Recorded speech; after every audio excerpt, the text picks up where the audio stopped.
Então, boa noite, gente. Hoje nós vamos falar sobre os dois próximos assuntos, certo? Do nosso módulo de biologia, que é poluição, impactos ambientais e poluição, parte 1 e parte 2. Então, esses dois capítulos, esses dois módulos, né?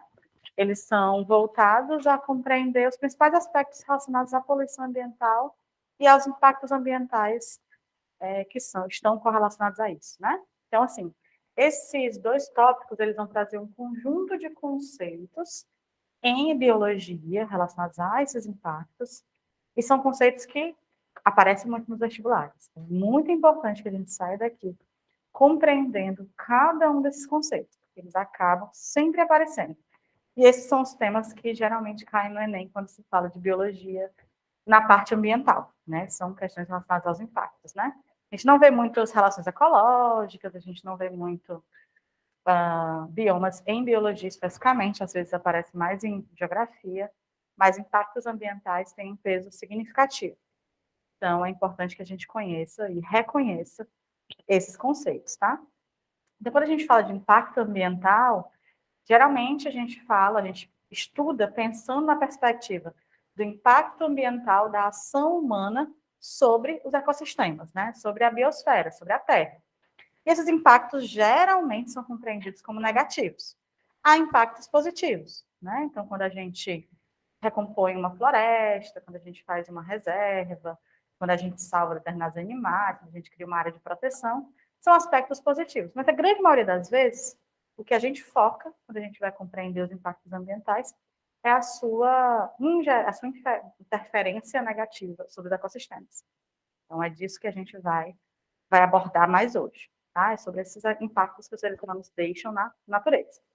Bem, o primeiro conceito que é muito importante a gente conhecer, que certamente a gente vai encontrar diversas questões sobre eles, sobre esse conceito, é o conceito de eutrofização. O que significa eutrofização? Vocês já ouviram falar disso? A eutrofização, gente, ele é um processo que geralmente vem do impacto dos seres humanos, mas pode acontecer de modo natural também, mas geralmente tem uma relação com os impactos humanos. O que é isso, certo? É o seguinte, grosso modo, nós temos um corpo d'água, um rio, algo do tipo, e nesse corpo d'água a gente tem um conjunto de seres vivos interrelacionados. Geralmente os rios, lagos, lagoas são ecossistemas. Então, nesse ecossistema eu tenho seres vivos, peixes, por exemplo, tenho algas, tanto na região superior como na região mais inferior. Então, eu tenho muitas algas nesses ecossistemas. Tenho o que a gente chama de zooplâncton, fitoplâncton, né? Fitoplâncton são as algas, mas zooplâncton são pequenos crustáceos que vivem nesses ecossistemas. E eles vivem em harmonia, porque eles formam uma cadeia alimentar, certo? Então, esses seres vivos, como formam uma cadeia alimentar, eles vão se utilizando dos outros para se alimentar. Então, as algas, elas são seres vivos produtores do ecossistema. Então, elas são seres vivos que produzem oxigênio, produzem alimento, portanto, né, o próprio corpo delas é esse alimento, e elas, por fim, garantem a oxigenação desse ambiente, retirando o excesso de gás carbônico. Essas algas vão servir de alimento para o zooplâncton, para os crustáceos, os pequenos peixes, né? Então, todos os seres vivos que estão nesse ambiente, que são pequenos, a gente chama de zooplâncton, que tem um tamanho são pouco desenvolvidos, né? E nós temos peixes maiores e peixes ainda maiores, que aí vão também se alimentar nesse ambiente, certo? A eutrofização é o processo no qual eu aumento uma quantidade de um recurso, geralmente recursos nitrogenados e fosfatados. Por quê? Todo vegetal, ou toda alga não é um vegetal, mas ela é parente dos vegetais, né? Então, assim, elas precisam, para se desenvolver, de fósforo, NPK, fósforo, potássio, e NPK, nitrogênio, fósforo e potássio, né? Então, elas precisam disso para se desenvolver, assim como as plantas também. Então, assim como todos os seres vivos, mas focando especialmente nesses seres vivos que fazem fotossíntese, eles precisam dessas substâncias. Essas substâncias, elas são encontradas naturalmente na natureza, elas estão presentes na natureza, mas elas também estão presentes em substâncias produzidas por nós, como detergentes, como fertilizantes para o solo, porque fertilizante é um tipo de material que a gente usa para as plantas se desenvolverem. Então, o fertilizante necessariamente tem que ter NPK, nitrogênio, fosfato e potássio. Só que quando a gente coloca fertilizante em excesso numa plantação, necessariamente, quando chover, esse curso d'água, né, essa água da chuva, vai levar esses fertilizantes para um curso d'água, para um rio, um lago, uma lagoa. E aí, esse aporte de nutrientes, NPK, nitrogênio, fósforo e potássio, quando chega nesses corpos aquáticos, ele serve de motor para o desenvolvimento de mais algas. Então, essas algas vão se desenvolver aqui em cima. Afinal, elas têm recurso disponível. Então, elas crescem e se desenvolvem nessa região superior. No momento em que elas se desenvolvem, elas fecham, elas constroem uma barreira em que o oxigênio, a luz do sol, não conseguem atravessar. Então, esse ambiente mais externo fica sem luz, fica afótico, sem a presença de luz. Sem a presença de luz, essas algas do ambiente mais abaixo não conseguem fazer fotossíntese. Então, elas começam a morrer. Se essas algas das regiões mais embaixo, por não terem a presença de luz, não conseguem fazer fotossíntese, eu deixo de ter oxigênio. Certo? Se eu deixo de ter oxigênio, o que acontece com os seres vivos que vivem dentro da água? Morrem. Morrendo esses seres vivos, vai começar o processo de decomposição. Se é um local que não tem oxigênio, as únicas bactérias que vão sobreviver para fazer a decomposição são bactérias anaeróbicas, que não usam oxigênio. Então, essas bactérias começam a se multiplicar. E elas começam a consumir essa matéria morta. Quanto mais elas consomem, mais gases elas produzem. Gás carbônico, certo? Quanto mais elas produzem gases, mais o ambiente fica poluído. Mais seres vivos morrem. E aí, a eutrofização está feita. Então, o que é a eutrofização? É o processo de disponibilizar mais nutrientes para um corpo aquático e fazer com que os seres vivos das linhas superiores desse ambiente se desenvolvam, não permitindo o desenvolvimento dos que estão nas linhas abaixo, certo? Então, assim, por mais que, a priori, um aporte maior de nutrientes pareça positivo, num ambiente equilibrado, até o excesso de nutrientes é negativo, porque eu acabo desenvolvendo demais determinados indivíduos que eu não precisaria ter demais, porque gera um desequilíbrio ambiental, certo? Então, isso é eutrofização, é esse aporte excessivo. Isso tem direta relação com nós, seres humanos, conosco. Por quê? Porque no momento, quem é que está disponibilizando NPK? A gente, né? Os agricultores, né, que estão usando fertilizantes em excesso nos seus solos. Ou o próprio esgoto, porque no esgoto eu tenho detergentes. Detergentes é material de limpeza, tem presença de nitrogênio, fosfato, para ajudar a desengordurar. Então, isso também é um aporte para esses ambientes, certo? Então, vem daí. Isso é o primeiro conceito que a gente precisa ter em mente. Naturalmente, eu posso ter, por exemplo, sei lá, um cultivo, um local, que naturalmente tem muitas leguminosas, são plantas que fixam nitrogênio. Eu acabo tendo um aporte muito elevado de nitrogênio no solo, porque eu tenho bactérias fixadoras naquele ambiente. Consequentemente, esse excesso de nitrogênio pode interferir nos corpos d'água da região. Então, é mais raro, é mais incomum, mas não é impossível de acontecer. Oh. Isso. Fitoplâncton são as algas aquáticas. Algas e cianobactérias. Isso. Isso. Tá? O fitoplâncton são esses. Os zooplâncton são os pequenos crustáceos da água. São, no caso do fitoplâncton, eles são a base da cadeia alimentar, eles são os produtores.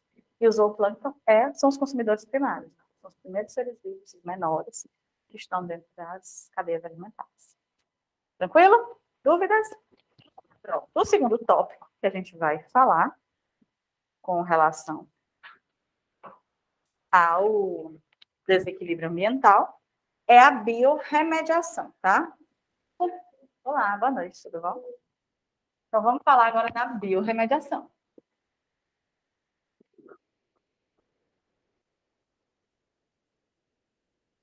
A biorremediação, como já diz o nome, é um remédio. Então, assim, o objetivo da biorremediação é utilizar algum ser vivo para limpar algum ambiente degradável. Então, assim, eu tenho um local que eu tenho muito detergente. Então, eu preciso de um tipo de bactéria que, sendo colocado nesse ambiente, degrade esse detergente, transformando esse material em outro material que não seja tóxico para o ambiente. Isso é a biorremediação. Então, ou eu tenho, por exemplo, derramamento de petróleo. Eu preciso tirar essas manchas de petróleo desse ambiente. Então, eu vou usar, né, para a UFC tem um grupo de pesquisa na biologia que estuda bactérias decompositoras de petróleo. Né? Então, essas bactérias, elas são colocadas nesses ambientes que tem derramamento de petróleo aquático, essas bactérias começam a consumir esse petróleo de tal modo que esse material deixe de ser danoso ao ambiente. Então, ele seja degradado até partículas que não sejam mais tóxicas ao ambiente. Isso é a biorremediação. É quando eu uso algum ser vivo ou algum produto oriundo de ser vivo para, enfim, resolver algum problema ambiental causado pelos seres humanos. Ou algum problema ambiental natural também, que pode acontecer. Tá? Então, eu estou usando um ser vivo para resolver aquele problema. Certo? Então, isso é a biorremediação. O outro conceito que para a gente é muito importante é a bioacumulação.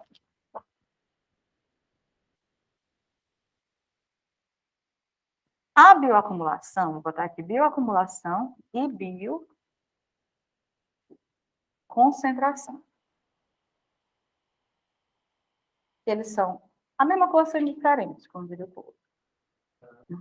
Certo? Eles são a mesma coisa, sendo diferentes por dois motivos. Por um motivo, na verdade. Bioacumulação é quando você consome. E a biomagnificação, vou falar aqui também.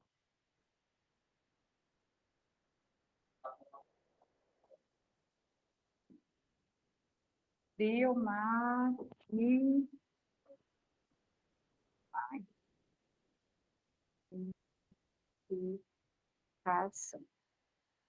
A bioacumulação é toda vez que eu tenho alguma substância que não deveria, uma substância que potencialmente será tóxica, né? No corpo de um ser vivo. Então, por exemplo, um ser vivo acumulou enxofre em excesso, né? Acumulou bastante enxofre. Aí a gente chama isso de bioacumulação. Então, ele pegou esse material do solo e está acumulando. Ou está acumulando, me digam aí um exemplo, outro exemplo, de algum material. Mercúrio, né? Mercúrio, que é bastante comum, né? Então, assim, estou acumulando algum material tóxico. A gente chama isso de bioacumulação.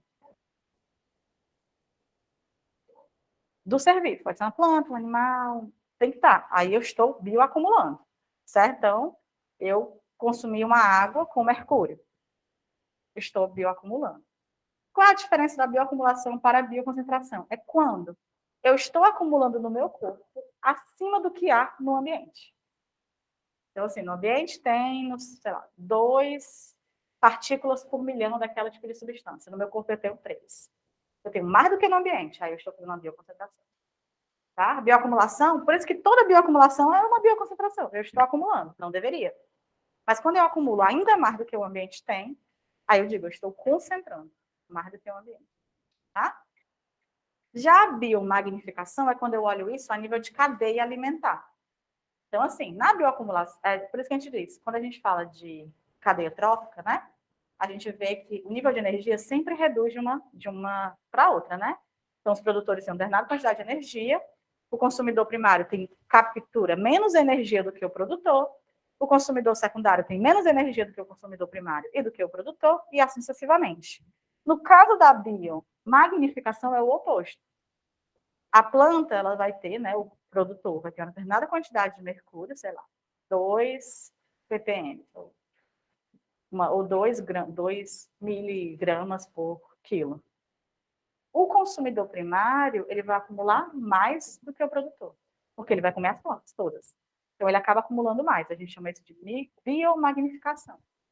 Então, se a planta, que é o produtor, tem 2 miligramas por quilograma de mercúrio, qual é o símbolo do mercúrio, meu Deus?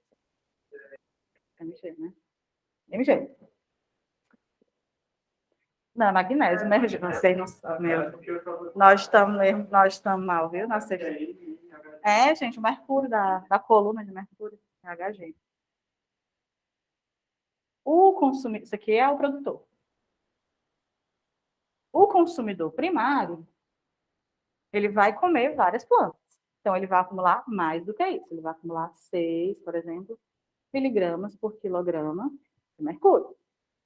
O consumidor secundário, ele vai comer vários consumidores primários. Então, ele vai acumular aqui 24 miligramas por quilo de mercúrio, e assim sucessivamente. Então, o processo de biomagnificação está associado ao crescimento da quantidade na medida em que eu estou subindo na cadeia.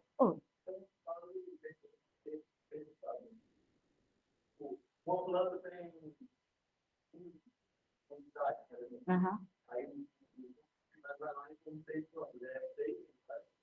Mas sempre tem perda. Mas assim, como é uma substância, por exemplo, se ela se dissolve em gordura, se ela se dissolve em água, não, ela sai na perda de água natural, né? Mas se ela se dissolver em gordura, ela se mantém mais tempo no corpo.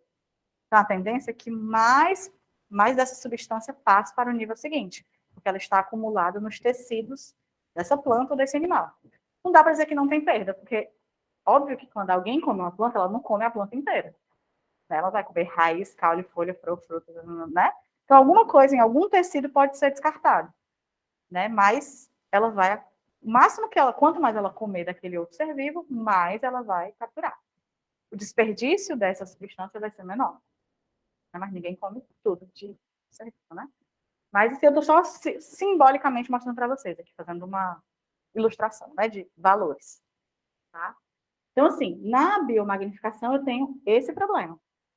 Eu tenho ganho de material. Então, o topo da cadeia, aqui, topo da cadeia não existe, mas o animal que estivesse comendo mais outros animais, ele se intoxicaria mais, porque ele teria mais acumulação no decorrer do crescimento da cadeia.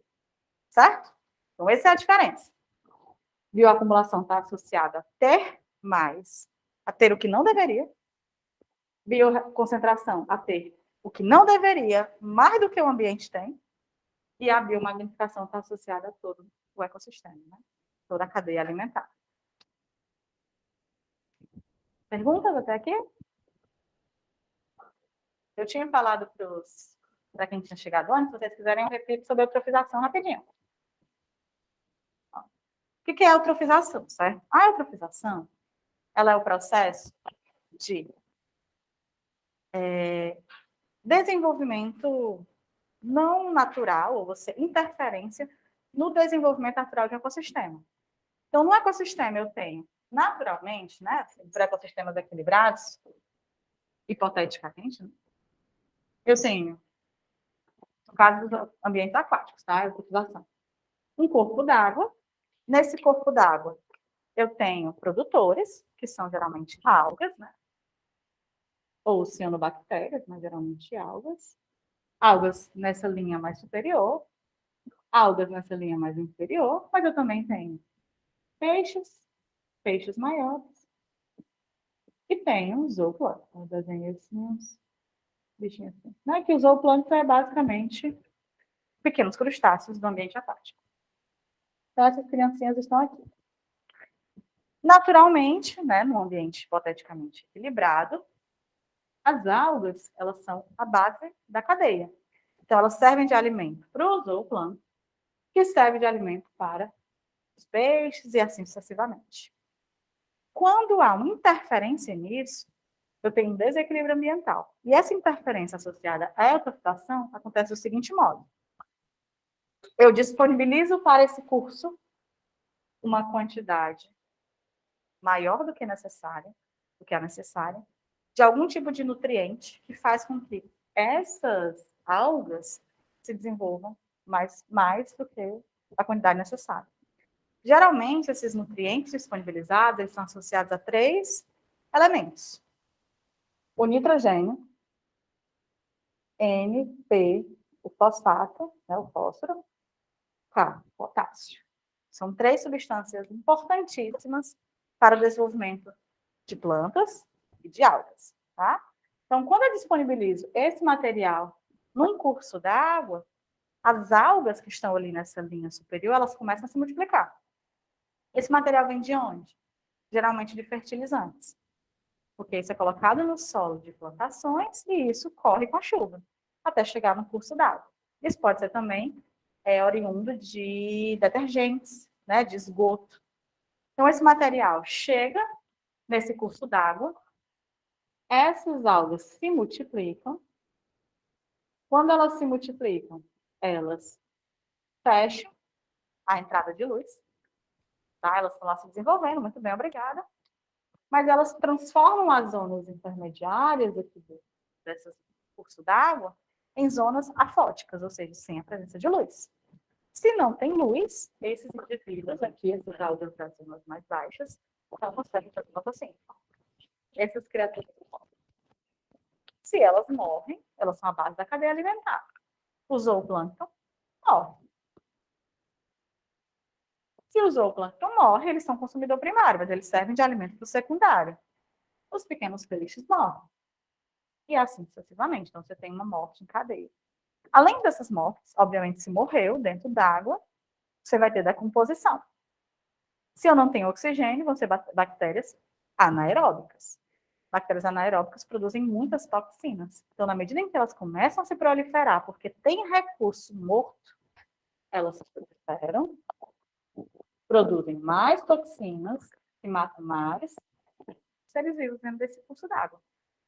Eutrofizou. Eu tenho morte em cadeia nesses locais. Tá? Então, eutrofização é o processo de disponibilização de nutrientes para um curso d'água. E o efeito dela é esse desequilíbrio ambiental. Então, assim, a priori, você pode achar muito bonito, olha, nutrientes, as algas vão se desenvolver. Mas isso é ruim para elas, porque cria um desequilíbrio ambiental. Beleza? Então, isso é eutrofização. A gente falou quando vocês tinham chegado ainda. A biorremediação é quando a gente usa algum ser vivo para, né, para limpar o ambiente, para despoluir, né? Então, isso é a biorremediação. É um remédio biológico.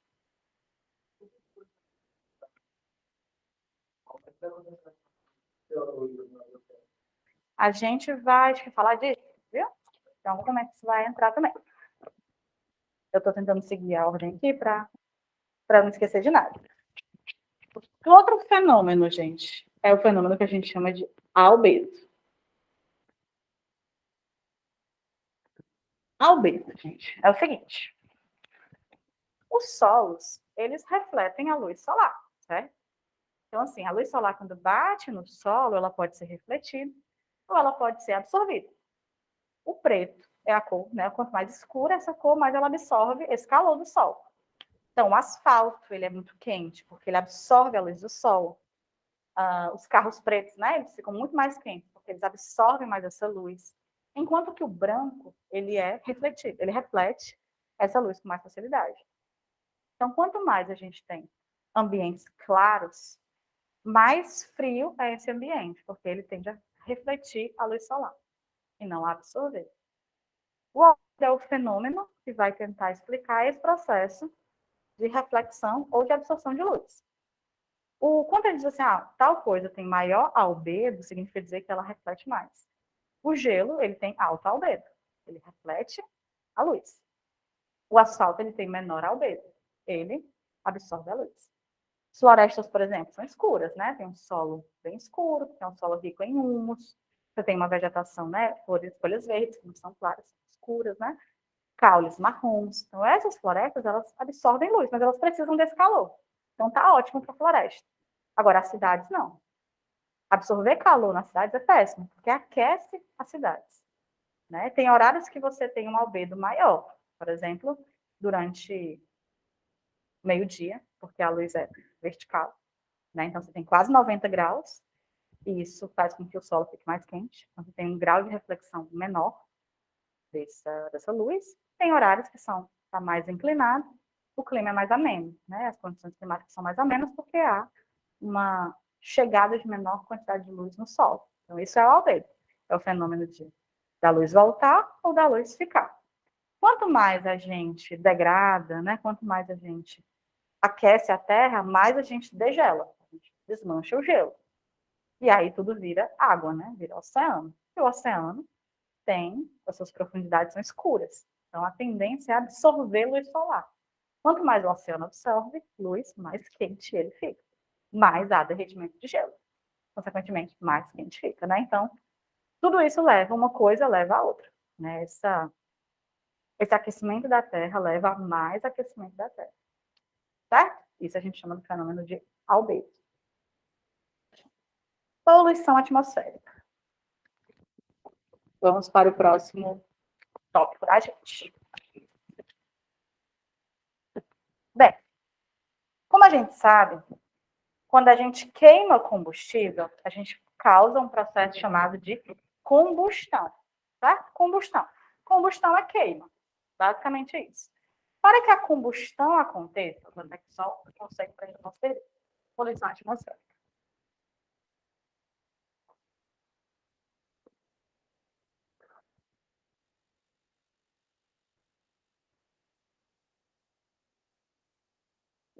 Poluição atmosférica. A poluição atmosférica está muito associada ao fenômeno da combustão. Combustão é queimar. Certo? Para a combustão acontecer, eu preciso de 3 coisas básicas. Oxigênio. Só existe combustão na presença do oxigênio, né? Por isso que nada queima fora da Terra.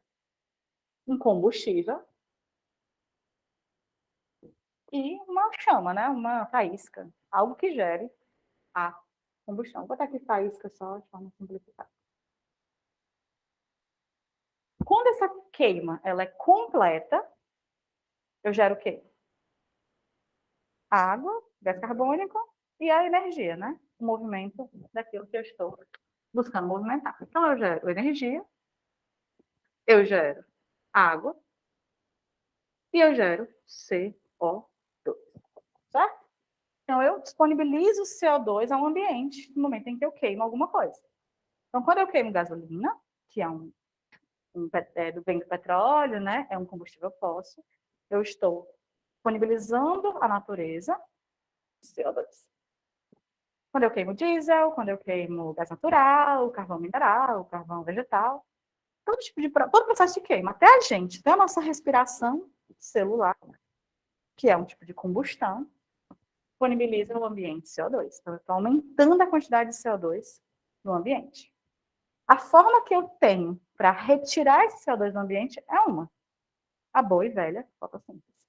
Então, só as plantas e as algas conseguem equilibrar essa produção de CO2 com a retirada do CO2, para que eu possa ter um equilíbrio ambiental saudável. Quanto mais a gente desmata, mais a gente retira o CO2. Quer dizer, mais a gente mantém o CO2 porque a gente não tem quem tire o CO2 de lá, certo? Mas, além disso, a queima ela pode não ser completa. E aí, quando essa queima não é completa, eu produzo um outro gás, que é o monóxido de carbono, o CO. Então, às vezes, eu não produzo CO2. Às vezes, eu produzo só CO, monóxido de carbono. Qual é o grande problema do monóxido de carbono para nós, seres humanos? As nossas hemácias, lindas, maravilhosas, que estão no nosso sangue, são células que carregam oxigênio, elas têm uma atração fatal, eu diria, pelo CO, pelo monóxido de carbono. Quando pelo CO2, não. Pelo CO2, elas têm uma relação saudável. Então, elas pegam o CO2 nas células, colocam no pulmão e o CO2 vai embora, respeitosamente. Elas pegam o oxigênio, levam para o corpo inteiro. Mas quando elas veem o CO, o monóxido de carbono, a coisa funciona de outro jeito. A hemácia se agarra ao CO e não tem dinheiro no mundo, nada no mundo que faça ela soltar o CO. Ou seja, você perde a sua hemácia.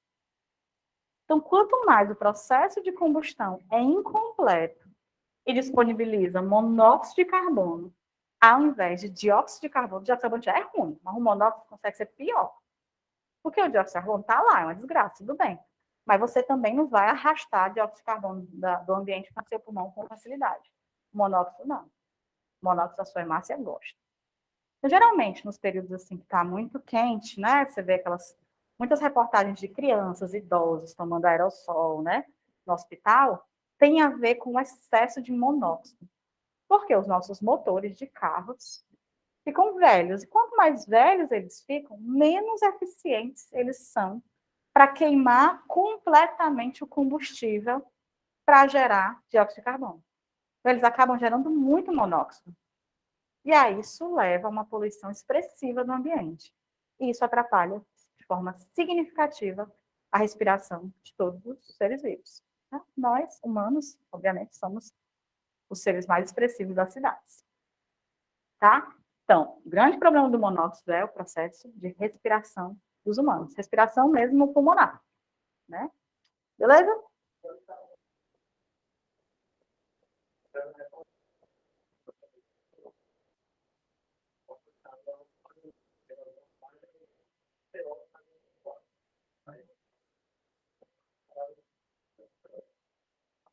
Talvez ele pegou fogo, né? Talvez teve algum problema com fogo. A tendência do ar-condicionado é remover o ar para limpá-lo, né? Ele talvez no sentido inverso, né? Ele tirou de algum lugar esse monóxido. Então, deve ter sido do ambiente. Porque ninguém está produzindo monóxido aqui, né? A gente está produzindo CO2. Então, ou ele queimou dentro e queimou completamente, liberou o CO, ou acho que é a explicação, na verdade. Porque não tinha CO. A não ser que ele tivesse com o motor virado para fora e fosse uma grande avenida, por exemplo.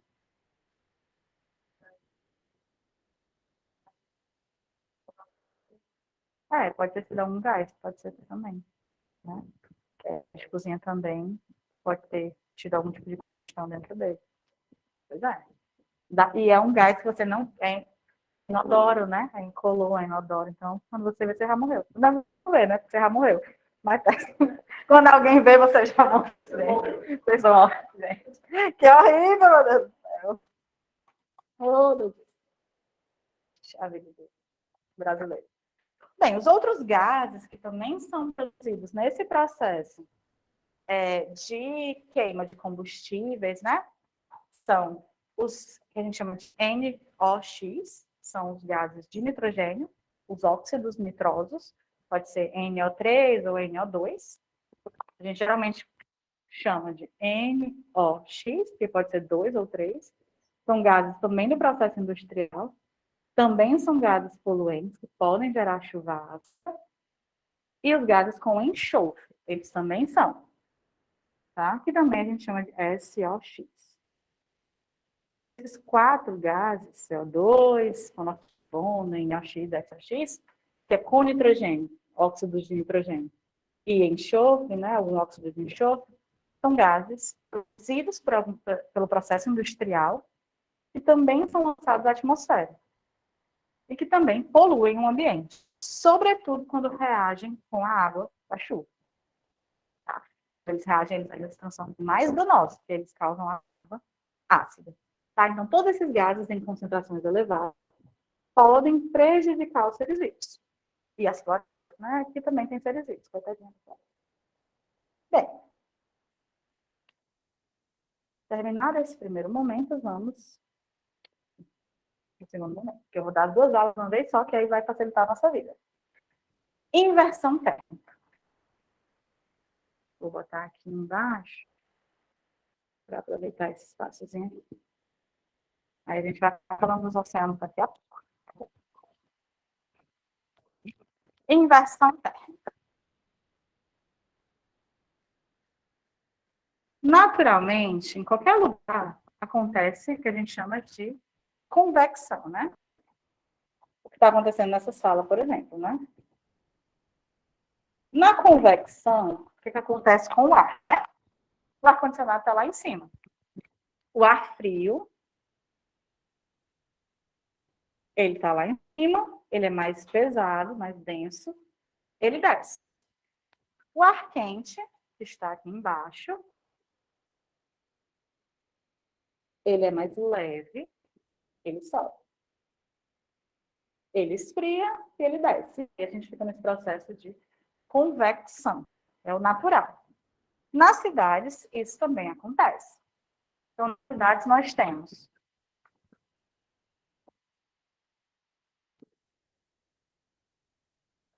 o ar quente do solo. Então, aqui a gente tem as casinhas bonitinhas. E a gente tem ar quente no solo. Esse ar quente sobe. Ele esfria aqui em cima. E o ar frio. E aí isso faz com que a poluição provocada, produzida pelos carros, ela se dissipe na atmosfera. Porque ela vai junto com esse ar quente para o ar frio desce, a atmosfera mais limpa, o oxigênio do ar desce, isso vai limpando o ambiente em que nós estamos. Qual é o problema, então, da inversão térmica, que é natural, um fenômeno natural em algumas cidades, mas que a poluição ambiental ampliou. Acontece o seguinte: nós temos casinhas aqui, bonitinhas, e aí a gente tem um processo. Era para ser uma camada mais quente, quente 3, quente 2, quente 1, e aqui em cima frio. Então, quanto mais embaixo, mais quente. Vai esfriando, esfriando, esfria, desce. Na cidade, atualmente, tem acontecido um fenômeno inverso.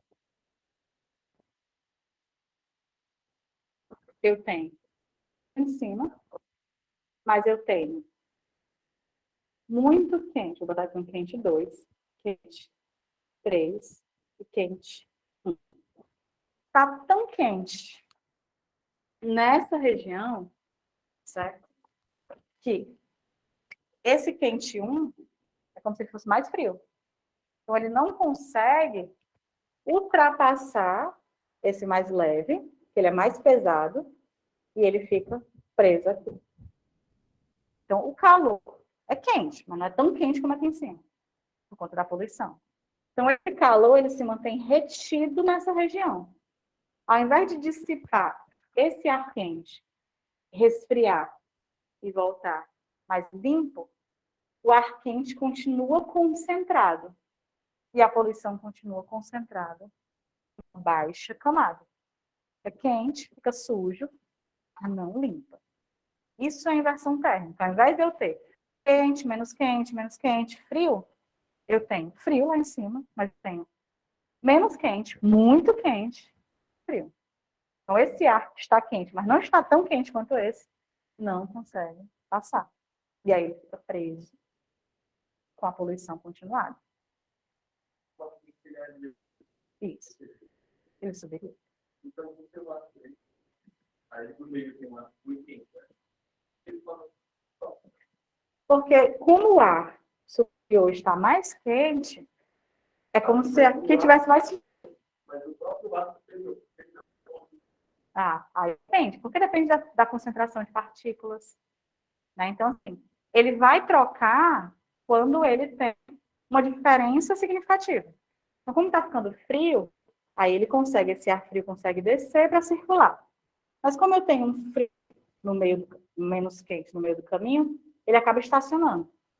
E esse quente se concentra. Tá? Então, assim, o que acontece é, eu não tenho diferença de temperatura de quente para frio que faça com que o ar circule com mais facilidade. eu concentro esse ar menos frio, menos quente em alguma região. E aí ele fica só entre eles.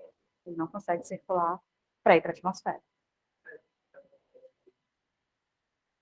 O smog não tem muita diferença, pelo que eu entendo, por exemplo, pelo menos. Que me parece pelo que eu entendo, tem a ver com o local, a localização. De cidade para regiões mais amplas. Mas, assim, diferença eu nunca vi. Agora, para todas as questões de smog e de inversão térmica são idênticas. Uhum. Aí a gente vê cada caso. Tá vendo? A gente pode tentar resolver. Tá? Então, na inversão térmica, eu tenho esse problema de mudança de temperatura que estaciona a temperatura mais fria embaixo.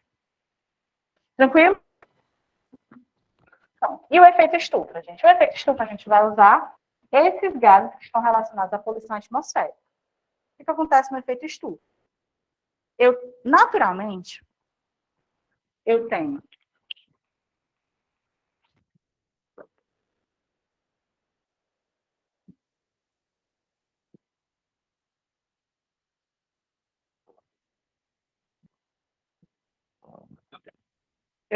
a Terra e eu tenho a atmosfera.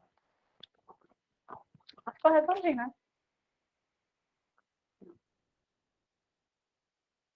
Se a gente não tivesse atmosfera, a nossa Terra era fria, era menos 14 graus. Por quê? Porque no momento em que a radiação solar batesse na Terra, vou desenhar já a atmosfera, batesse na Terra a radiação solar, ela iria retornar para o universo. E a gente ficaria congelado. Com a presença da atmosfera, especificamente da camada de ozônio, nós temos a manutenção ou reflexão de parte desses raios solares. Então, parte desse raio bate na camada de ozônio e retorna à Terra. Parte desses raios bate na Terra, bate na camada de ozônio, bate na Terra e mantém a Terra aquecida. Certo? Então, essa é a importância da camada de ozônio. Isso é o efeito estufa natural. É manter o calor dentro da Terra, para que a temperatura fique em boas condições para a sobrevivência dos seres vivos. Só que com o aumento da poluição, a gente tem disponibilizado mais gases. Esses gases estão destruindo a camada de ozônio, estão reagindo com esse ozônio e destruindo essa camada, tirando esse ozônio, né, esses oxigênios que estão presentes da camada de ozônio e abrindo buracos nessa camada. E aí, na medida em que a radiação ela entra, só que ela bate em qualquer lugar, né? Então ela tem ficado retida. E a Terra está aquecendo. Quanto mais eu tenho esses gases presentes na atmosfera, mais eu tenho aumentado as temperaturas da Terra. Eu tenho ampliado um efeito que deveria ser natural, que é a estufa. Certo? Então, isso tem a ver com a poluição ambiental causada por esses gases industriais. Certo? Acontece nos oceanos, por exemplo, né? A gente tem. Já eu falo dos oceanos, vou falar logo do aquecimento global e da chuva ácida. Tá, né? O que acontece com a chuva ácida? Que também tem a ver com os oceanos de alguma maneira. Esses gases, eles vão reagir com a água da chuva, certo? Então, quando eles reagem com a água da chuva, eles produzem outras substâncias que são ácidas, que vão destruir por exemplo, plantas, animais, corroer prédios. Então, é pela reação entre esses gases com a água, chuva, com a água. Vou pegar aqui um exemplo. Por exemplo, de algum óxido nitroso com a água. Nessa reação, eu vou formar ácido nítrico.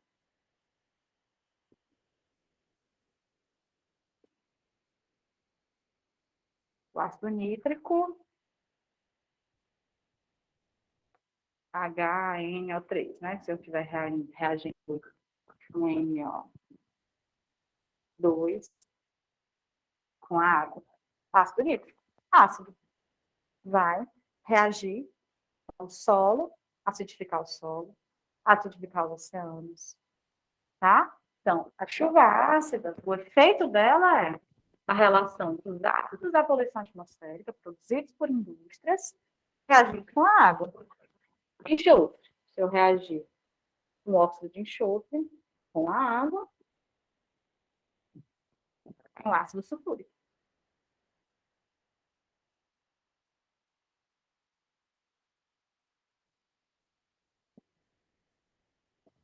H2S, O4.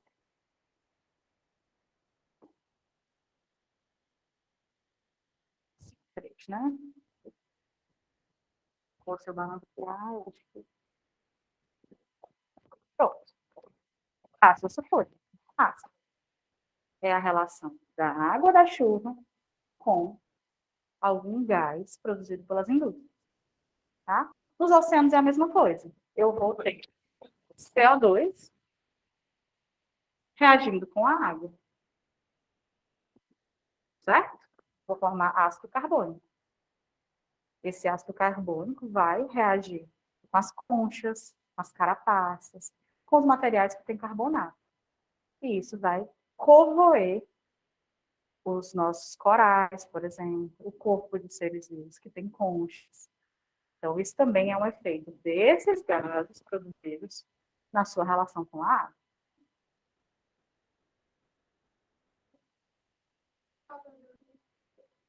Dos corais.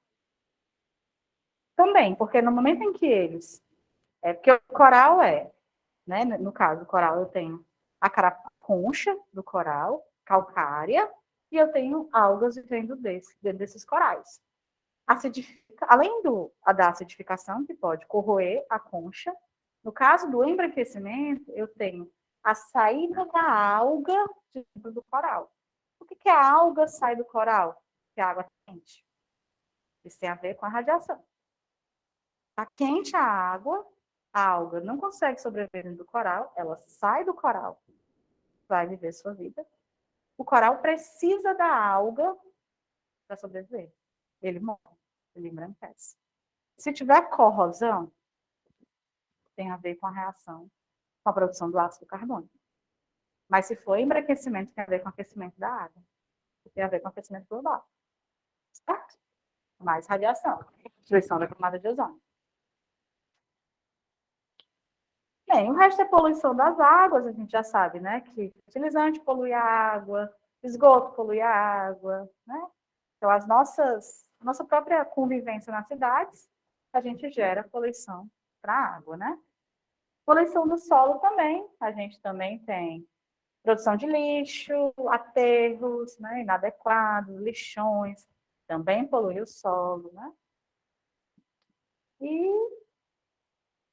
o lançamento de produtos químicos, tudo isso, né? Que são temas mais comuns, a gente às vezes pega a questão e consegue desenrolar, né? Esse aqui é que realmente a gente precisaria de um conceito mais teórico para compreender.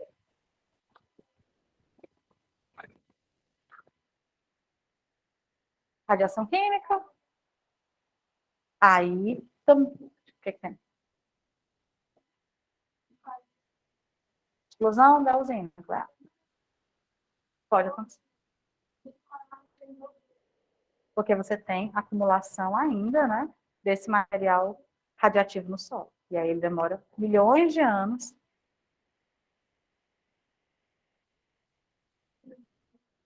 Isso pode mexer no DNA desses seres vivos. Então, isso gera mutações, né? Por isso que você tem que isolar a área e não permitir o desenvolvimento de nenhum ser vivo naquele ambiente, porque isso vai gerar, provavelmente, mutação do DNA. Então, isso não tem nem a ver, necessariamente, com intoxicação. Muito mais grave do que isso. Não é só se intoxicou e vai poder fazer uma limpeza do corpo para tirar aquele material. É realmente uma alteração no DNA. Aí, por isso que eles isolam ambientes que têm algum acidente radioativo. Por isso que lixo de radioatividade é guardado em grandes tonéis, né, grandes caixões de chumbo, né, para evitar que esse material radioativo entre em contato com o solo. Tem comprado os cadernos da Marie Curie, né, e aí eles estão enterrados, vão passar mais de 500 anos, sei lá, 300, 400 anos guardados. Todos os pesquisadores que pediram para ver os cadernos, eles assinaram um termo de compromisso dizendo que se eles tiverem câncer, é problema deles. A universidade não vai se responsabilizar pelo câncer deles, porque já está dizendo que eles vão pegar câncer. Eles... Oi. Mas tem gente que quer ir ver lá. Mas tem as roupinhas, né? Sim, você pode ir. Mas não vai ser que você pegar um caderno, né? Todo aquelas roupas assim. Astronauta, né? Mas ele sabe, você pode pegar, mas você se responsabiliza se for mais seu, né? Mas tem gente que. Sempre tem gente para ver, né? Sempre tem doido no mundo. Oh.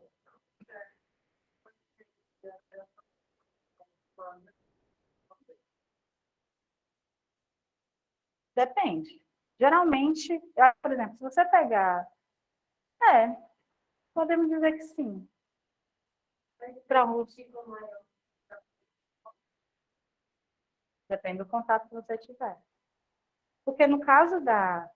Aqui, por exemplo, você tem que consumir o material. Né? Você tem que comer o material que tenha magnésio. Ou, olha aí, perdão. Mas você vai de magnésio agora. A gente estava falando era do mercúrio, né? Você tem que comer o material. Né? Tem que ter contato direto. Com um material muito radioativo, não. Basta você estar num ambiente que tem material radioativo. Você já. A radiação dele já passa, né? Você não precisa ter um contato alimentar oral direto, né? Então é bem mais complicado. Bem mais fácil, né, de você se contaminar com material radioativo. Perguntas? Vamos resolver as questões então, né, para ver se a gente tem alguma dúvida de alguma questão. A gente aproveita e vê se faltou algum... Se tem algum... A 18, a 15... Tá, vou pegar aqui...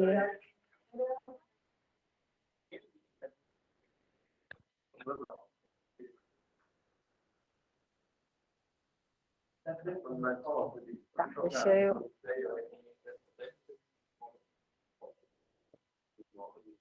Smoke. Eu nunca vi diferença entre esses dois, eu acho uns conceitos.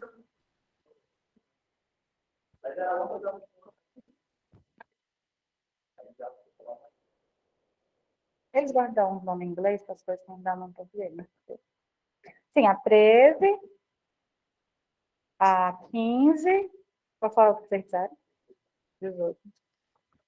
Vamos fazer a 13, começando, né? Frequentemente, a mídia divulga a mortalidade de peixes em várias lagoas de Fortaleza, fenômeno relacionado a desequilíbrios ambientais que podem levar à eutrofização de reservatórios existentes na cidade. A sequência que melhor explica a eutrofização dos lagos e lagoas é, vamos lá, na A ele diz, aumento da quantidade de matéria orgânica na água.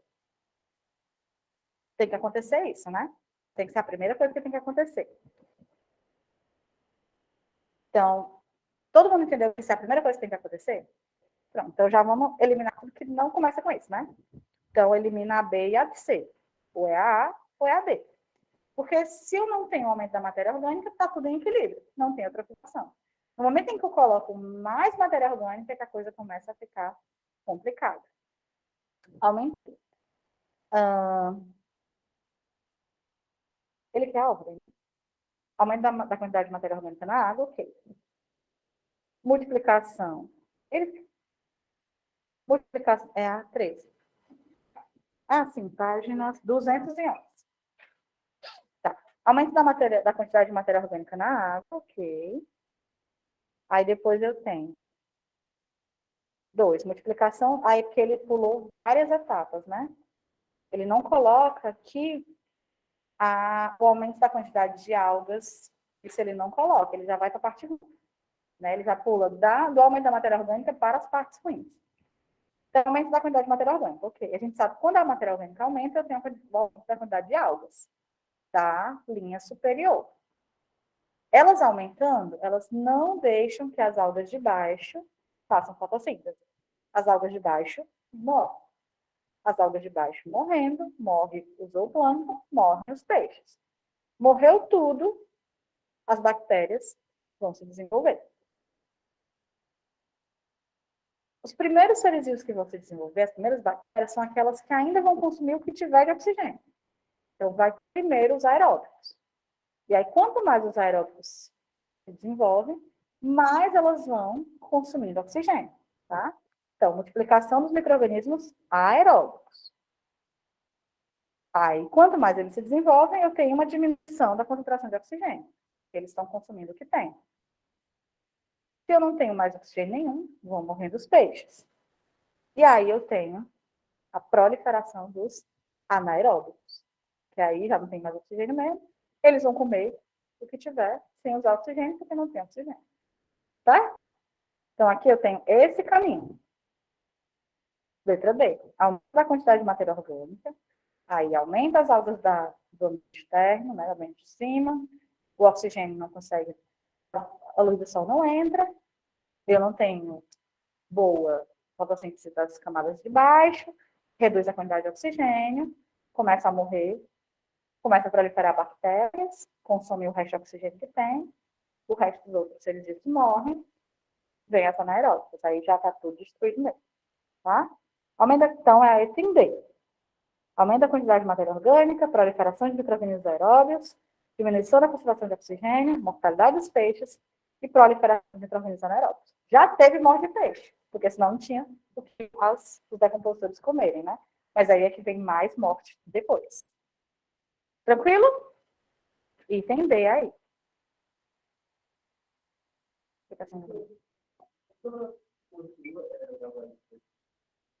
Módulo? Ah.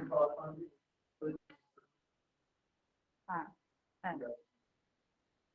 Dessa aqui? Essa aqui não, eu que não. Os do módulo? O módulo eu não tenho. Eu até acho que consigo baixar, mas acho que o Adriano que posta, né? Não, ele posta. Aqueles que eu trago impresso, eu vou postar para vocês todo fim de aula, viu? Vou trazer na próxima aula. Esses do módulo vocês podem pegar diretamente. O TD eu faço lá, e aí eu salvo como avaliação. Então, eu acho que ele fica salvo lá também. Com o mesmo nome que está no papel que vocês recebem. Eu acho que vocês conseguem pegar lá também. Então, entender na 13, né? Aí, a 15 agora, né? A curva de temperatura do ar, ilustrado na figura, caracteriza um fenômeno meteorológico que é mais frequente no outono e no inverno. Em ambientes urbanos, com elevado número de indústrias e poluição veicular, esse fenômeno pode ocasionar quadros de elevadas concentrações de poluentes, provocando problemas à saúde da população e danos à fauna e à flora. O texto e a ilustração apresentados referem-se a... Pois é, para mim isso é inversão térmica. É o conceito de inversão térmica, né? Mas, para alguns autores, vão chamar de smog fotoquímico. Eu nunca entendi a diferença. Para mim, tem a ver com o ambiente. Um ambiente mais aberto, mais amplo, e a gente chama de smog. Para ambientes mais fechados, menores cidades, a gente chama de inversão. Mas aqui, já que ele está dizendo que é o smog, né? A gente vai ter que encontrar o caminho. E eu não vou saber dizer não. Porque para mim isso não faz diferença.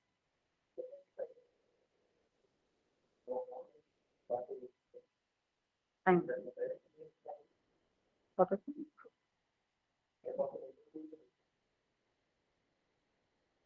Pois é, porque... Oi? Hum.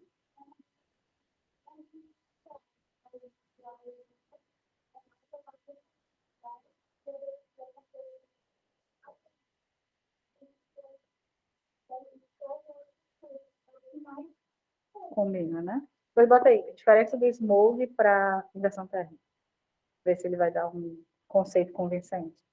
Porque eu nunca vi um conceito convincente. Para mim, é a mesma coisa.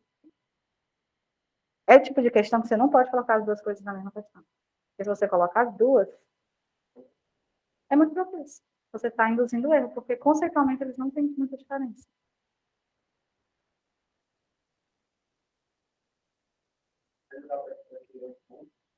Acho que é o smog.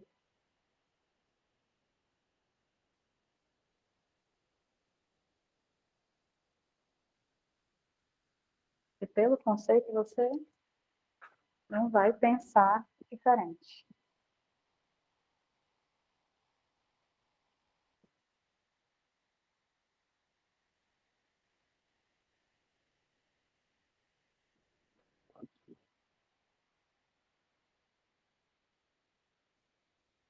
Essa 18, eu acho que eu tinha mandado no grupo, não.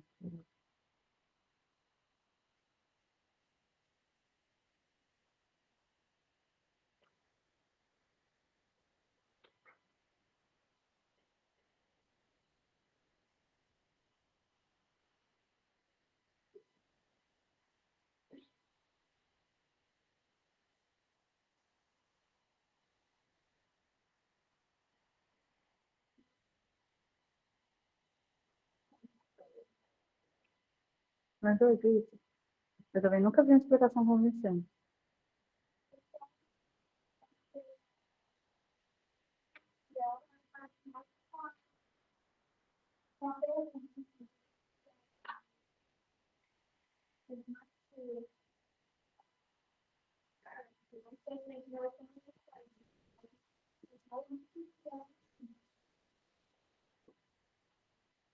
É desse caso aqui, tá, gente? Eu também não vejo diferença. É, eu acho. Oh, a inversão térmica,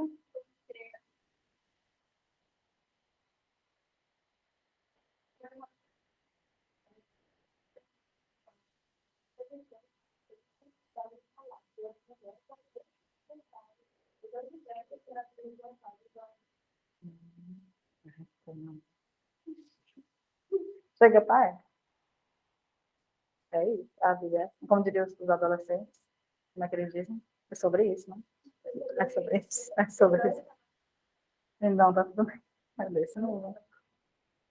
Vamos lá para 18, então, mas é inversão térmica, então. Então, o smoke está mais associado a gases, é o efeito, porque no caso da inversão térmica tem a ver com a temperatura, no caso do smoke tem a ver com a toxicidade, pelo que eu estou entendendo aí, mas eu vou pesquisar, depois vou perguntar, vou descobrir. 18, né? O processo de acidificação dos oceanos, decorrente das mudanças climáticas globais, afeta diretamente as colônias de corais, influenciando na formação de recifes. A série alternativa que completa corretamente a explicação para esse fenômeno. O dióxido de carbono dissolvido no oceano gera menor quantidade de íons de hidrogênio, o que diminui o pH da água. Não, porque se tivesse menos, era menor. Se tivesse mais hidrogênio, era mais fácil. Liberando maior quantidade de íons cálcio, que por sua vez se ligam aos carbonatos, aumentando o tamanho dos recifes. Não, né? Se eu estou dizendo que está destruindo o recife, eu estou diminuindo o recife, não estou aumentando. É absorvido pelo fitoplâncton. Está dizendo que o CO2 é absorvido pelo fitoplâncton. Tudo bem. Entrando no processo fotossintético. Tudo bem. E o oxigênio liberado permanece na água do mar, oxidando e matando os recifes corais. Não. Depois é negativo, oxigênio a mais. B, leva à formação do ácido carbônico. Beleza. Que dissolvido gera, ao final, íons de hidrogênio e de carbonato, que se ligam, impedindo a formação do carbonato de cálcio, que compõe o recife de coral. Isso é uma boa explicação. D. É absorvido pelo fitoplâncton, entrando no processo fotossintético. O oxigênio liberado torna a água do mar mais oxidada, aumentando a atividade dos corais e também do seu tecido. Não. Reage com a água, ok, produzindo ácido carbônico, ok, que permanece no oceano, ok, e corrói o recife de coral, que são formados por carbonato de cálcio.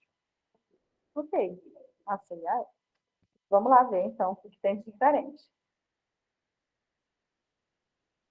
Leva à oxidação do ácido carbônico, leva à formação do ácido carbônico, dissociado para o hidrogênio e carbonato. Tá? Fazer a reação. Ácido carbônico.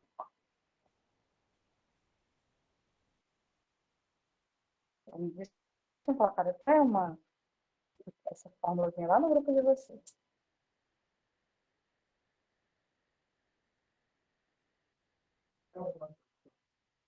CO3, H2, CO3. Ah, não, só o carbonato, né? É.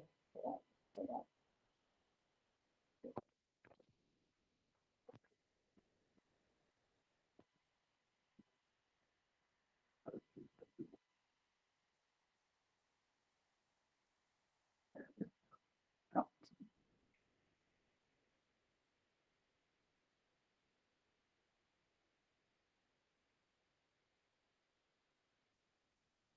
Vai formar.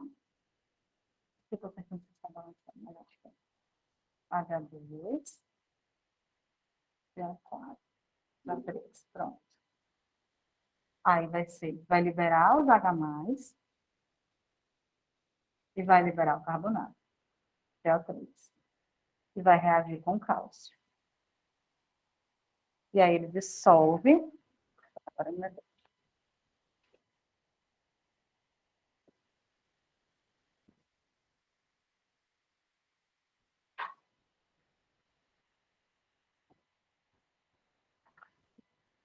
Vamos lá. C. Leva à formação do ácido carbônico. Ok? E se dissocia. Libera o H+, acidifica o meio. Libera o carbonato. O carbonato se liga ao cálcio. Eu preciso do cálcio para formar as carapaças. Né? Tem o cálcio, que está lá associado ao carbonato, ele não vai formar as carapaças. Só que esse não é o problema.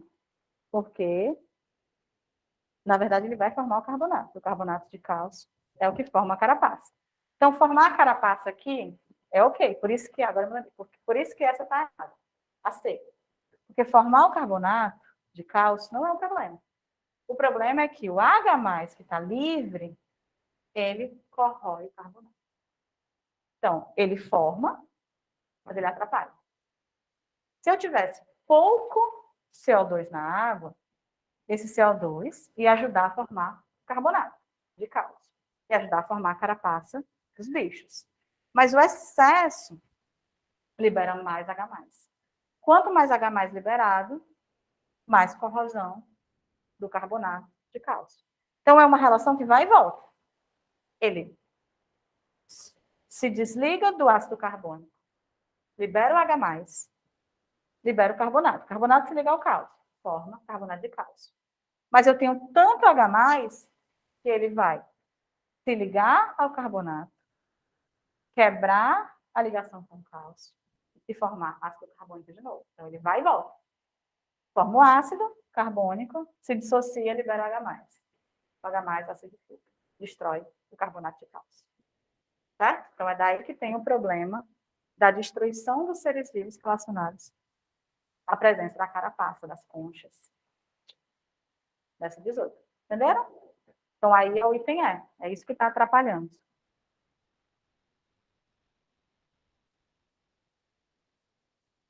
Ó, ele reage com a água, ok, produzindo ácido carbônico. H2CO3. Que permanece no oceano.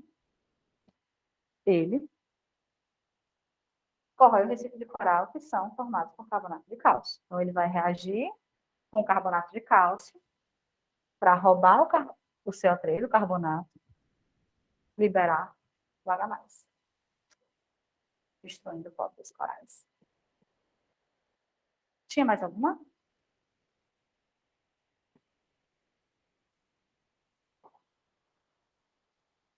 Tinha mais alguma? Vocês lembram? Do outro impactos ambientais, vocês não resolveram ainda não, né? Não. Então, vai ficar de tarefa para casa. Eu vou mandar um TD novo para a gente, tarefa de casa, né? Tarefa de casa. Pelo menos assim, mas para eu moro num condomínio. Aí eu disse.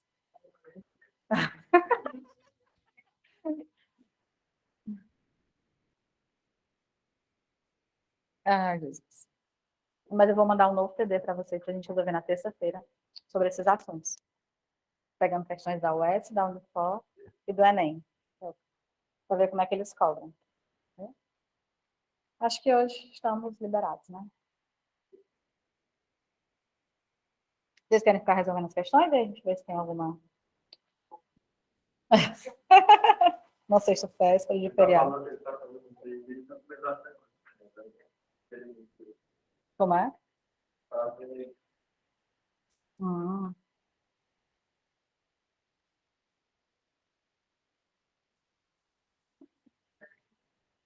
Nem combina, né?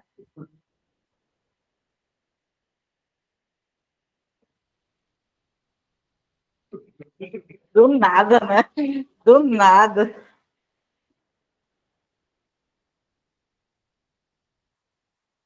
Tudo isso para comprar uma pizza. Já inventaram a tecnologia chamada iFood. Vocês conhecem?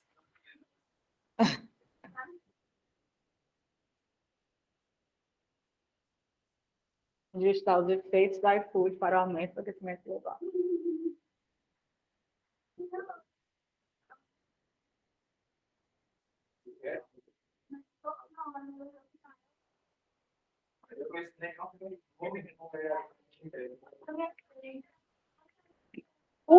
Uber Eats.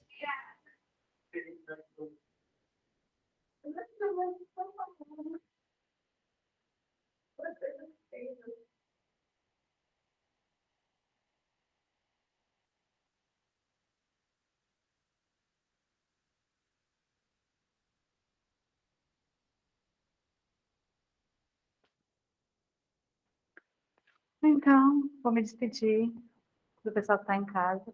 É pior que toda vez que eu chego ali, eu já não. Tchau, gente. Boa noite para vocês também. Bom fim de semana. Até terça.